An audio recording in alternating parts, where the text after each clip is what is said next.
కాకినాడ జీజీహెచ్లో అధునాతన క్యాన్సర్ చికిత్సా కేంద్రంకు 36.6 కోట్ల వ్యయంతో అత్యాధునిక జియల్ ఎనర్జీ లీనియర్ యాక్సిలరేటర్ యంత్రం మంజూరైందని ఆసుపత్రి superintendent doctor Lavanya Kumari, GGH oncology విభాగాధిపతి డాక్టర్ పి శ్రీనివాసన్ తెలిపారు. శనివారం జీజీహెచ్ క్యాన్సర్ విభాగంలో ఓపీలో వారు మీడియాతో మాట్లాడుతూ వివరాలను వెల్లడించారు. పేషెంట్ల తరపున హాస్పిటల్ అడ్మినిస్ట్రేషన్ మరియు డాక్టర్స్ మరియు పారామెడికల్ స్టాఫ్, నర్సింగ్ సిబ్బంది తరపున నేను కృతజ్ఞతలు అర్పిస్తున్నాను.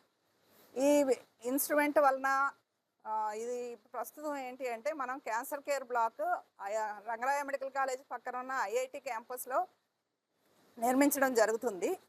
దీనికని చెప్పి బంకర్ నిర్మాణం ఆల్మోస్ట్ పూర్తయిపోయింది. ఈ బంకర్ నిర్మాణానికి ఇండియన్ రెడ్ క్రాస్ సొసైటీ సహకారంతో సుమారు 7 కోట్లతో బంకర్ నిర్మాణం జరిగింది.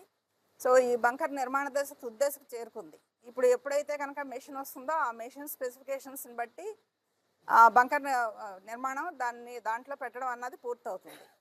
ఈ లినాక్ మెషిన్కి మనం ఎంఓయూ చేయడం జరిగింది. సో ఎంఓయూ చేసిన తర్వాత మెషిన్ అయితే ఇంకా మన దగ్గరికి రావాల్సి ఉంటుంది. సో వన్స్ ఈ మెషిన్ వచ్చిన తర్వాత అంటే ఇప్పటి వరకు గవర్నమెంట్ జనరల్ ఆసుపత్రి కాకినాడకి మనకి లేకపోవడం వల్ల ఏంటంటే ఈ అత్యాధునిక చికిత్స కోసం అయితే వైజాగ్ వెళ్లాల్సి వస్తుంది, లేదు ఇటువైపు అయితే కనుక గుంటూరు వైపు వెళ్లాల్సి వస్తుంది.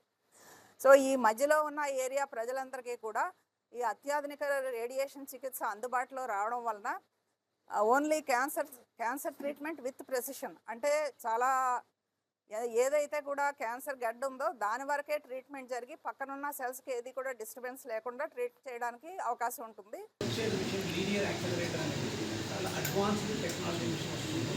దాంట్లో కూడా వెరైటీస్ ఆఫ్ మిషన్స్ ఉన్నప్పుడు కూడా మనకు వచ్చేది చాలా హై ఎండ్ మిషన్ వస్తుంది. 30 కోట్ల పైన ఉన్న ఖరీదైన ఇలాంటి మిషన్ వల్ల రేడియేషన్ ట్రీట్మెంట్లో చాలా మార్పులు వస్తాయి. రేడియేషన్ చాలా స్పెసిఫిక్గా ఇవ్వడం జరుగుతుంది. చిన్న చిన్న ట్యూమర్స్ని కూడా అంటే క్రిటికల్ ఏరియాస్లో బ్రెయిన్లో కానీ కంటి దగ్గర కానీ ఇలాంటి ఉన్నప్పుడు కూడా దాన్ని 3 మిల్లీమీటర్లు 5 మిల్లీమీటర్లు చిన్న ట్యూమర్స్ని ఒక్కొక్కసారి ఆపరేషన్ చేసి న్యూరో సర్జరీలో చేసే ప్రొసీజర్ని మనము బ్రెయిన్ ఓపెన్ చేయకుండానే ఎస్ఆర్ఎస్ టెక్నిక్ అనేసి దాన్ని మనం బయట నుంచి రేడియేషన్తోనే కాల్ చేయవచ్చు. ఇట్లాంటి టెక్నాలజీ కూడా దానికి ఈ మిషన్లోకి వస్తుంది. సో మంచి ట్రీట్మెంట్కి అప్పుడున్న టెక్నాలజీకి చాలా మార్పులు ఉన్నాయి, పోలికలే లేవు.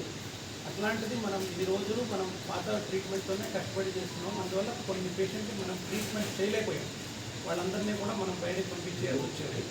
ఈ మిషన్ వచ్చినప్పటి నుంచి ఏమవుతుందంటే మనం ఏ పేషెంట్ని ఎక్కడికి పంపించక్కర్లేదు.